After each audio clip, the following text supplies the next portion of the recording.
update. Google rolled out the desktop version of the Page Experience Update from February 22nd to March 3rd of 2022. This finishes the Page Experience Update.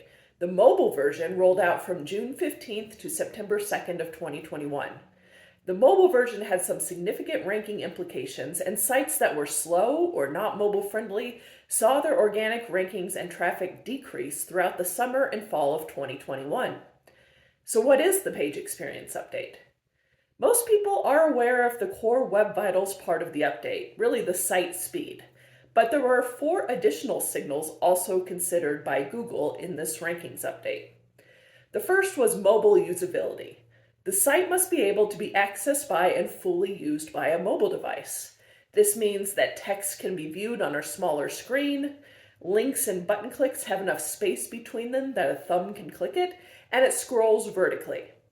With Google switching to mobile-first indexing in 2021, this is more important than ever for websites. What does mobile-first indexing mean? It means that when Google robots crawl your site to determine how the pages on your site rank in the search engine results, they crawl the mobile version of the site to see how it is experienced by people on their phones. So how your site appears in the search result is dependent on how it looks to phone users. Websites used to be ranked by the desktop version of their site, which is how most older website builders are set up. Google made this change because now more than half of internet usage happens on mobile devices. However, this change has penalized older websites that are not really set up to be mobile friendly. We've seen effects especially with B2B clients who really focus on their desktop experience because most of their traffic visits are on desktop. However, since Google now ranks based on the mobile version of the site, it is important that all sites are mobile friendly. The second was security issues.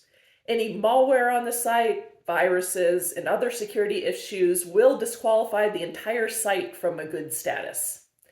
The third was HTTPS usage.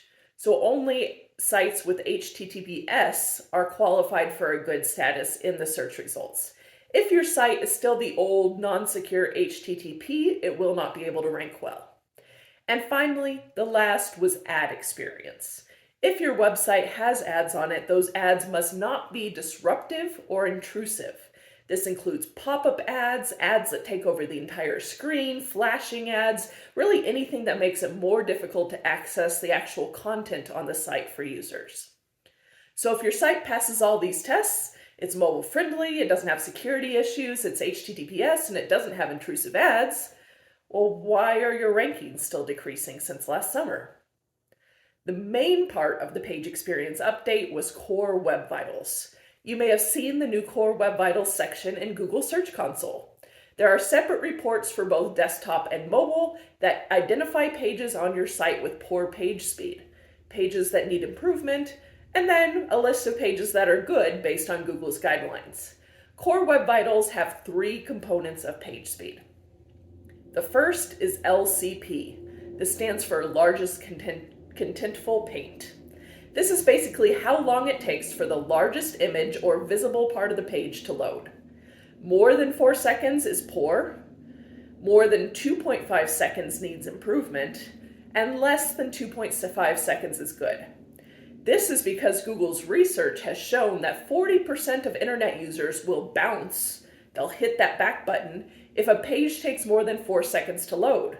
So if you're ranking highly in the search engine results or you're paying for paid ads, that means 40% of those clicks you earn in the results don't even wait for your website to load if it's slow. Really, a lot of websites are slower than 4 seconds currently, especially anything using large images, videos, or those based on a lot of pre-built themes with a lot of extra code. There are ways that developers can speed up a site, and Google will give users specific recommendations for updating their website code in Google's Page Speed Insights, which is a special site. Definitely recommend that you visit and test your website.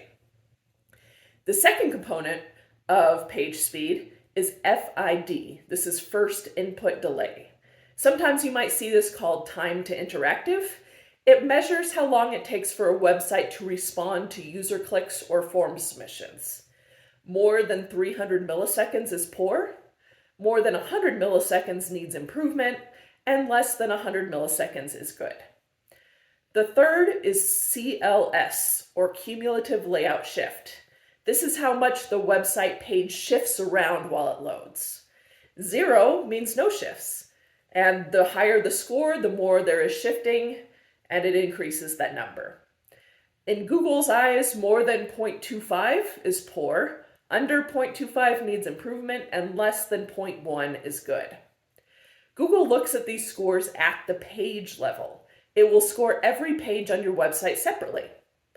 And it will score each page separately for mobile and desktop. It actually aggregates speed data from actual users and will base the score on 75% of users' experience. Scores can change on a daily or even hourly basis based on what users are experiencing in real time on your site. Site speed will vary based on how the server is delivering, caching, user devices, or the browsers or the internet connection they're using, and other factors. So how can you keep track of your page experience to make improvements and see how it impacts your rankings? First, as I mentioned before, keep a watch on your page experience and core Web Vitals reports in Google Search Console. Secondly, run a test on your website on the Google PageSpeed Insights platform for detailed recommendations on how to improve your site.